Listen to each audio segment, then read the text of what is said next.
Това кученце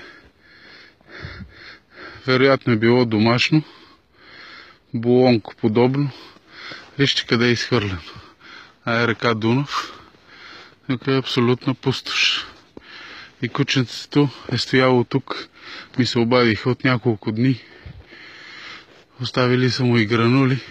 И стои тук и чака. То няма как да знае, че собственика му го оставил и никога повече няма да го вземе.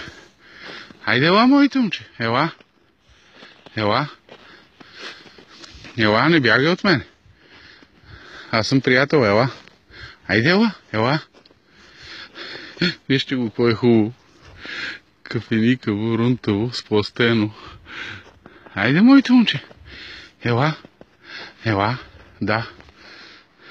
Тук има гранулки.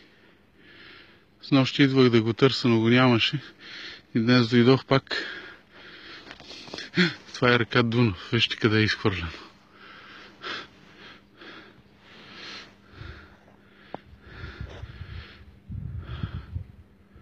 Не знам какво да мисля вече. Да се опитаме да му намериме дом.